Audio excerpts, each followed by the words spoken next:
তিনি অভিনেত্রী, তিনি নাট্য নির্দেশক, নাটককার, প্রাবন্ধিক সম্পাদক, আবৃত্তিকার, বেতার নাট্যের রূপকার। বহু বিস্তৃত তার কাজের পরিধি।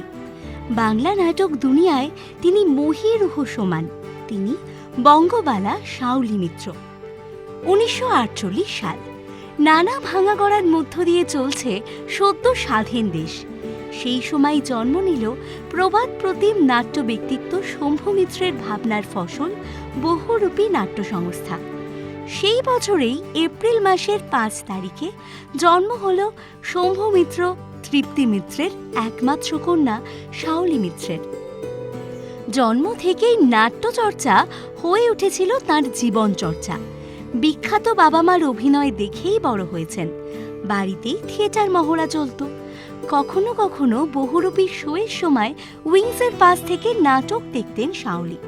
কমলা গার্লস হাই স্কুলে 3য় শ্রেণীতে পড়ার সময় বহুরূপী নাট্য দলের প্রযোজনায় ছেঁড়া তার নাটকে অভিনয় করেন তিনি। স্কুলের পড়াশোনা শেষ করে ঠিক করেন নাটক নিয়েই উচ্চশিক্ষা করবেন। এরপর রবীন্দ্রভারতী বিশ্ববিদ্যালয় থেকে নাটকে স্নাতকোত্তর ডিগ্রি সম্পূর্ণ করেন। সুচিত্রা মিত্র, দেবব্রত বিশ্বাসের কাছে গান শিখতেন। ডাকঘর নাটক যখন বহুরূপী নাট্যগোষ্ঠীর দ্বারা প্রথম মঞ্চস্থ হয়, তখন বালিকা শাওলি করেছিলেন অমলের চরিত্র। ছোটবেলা থেকেই শাওলি মিত্রের অভিনয় প্রতিভা সকলকে মুগ্ধ করে এসেছে।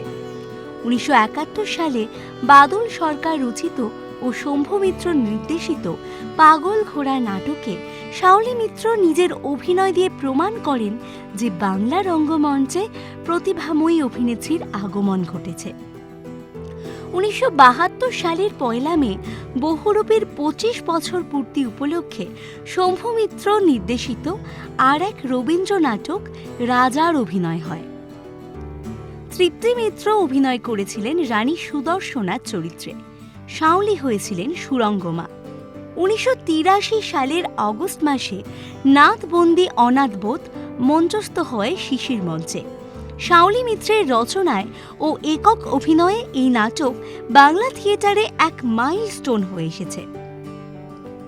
নাথবতী অনাথবধ টানা 100 দিন হাউসফুল ছিল। পরবর্তীতে বাংলা নাট্য জগতের বিশেষ নাম হয়ে ওঠেন তিনি। নিজের দলও গড়েন।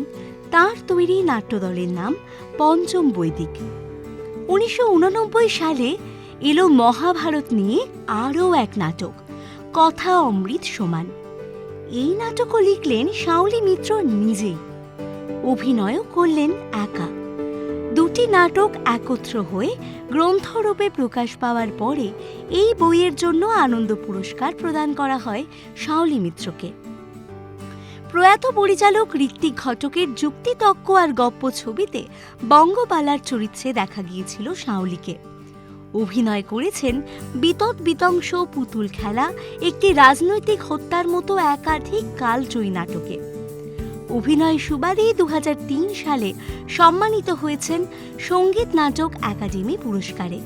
তিনি 2009-এ পদ্মশ্রী সম্মানে সম্মানিত হন।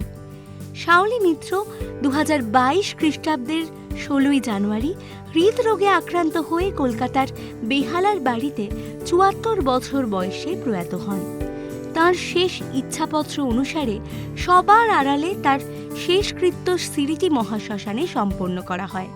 বাংলা নাটক দুনিয়ার মহীরুহ শাওলি মিত্রকে জিও বাংলা জানায় সশ্রদ্ধ প্রণাম।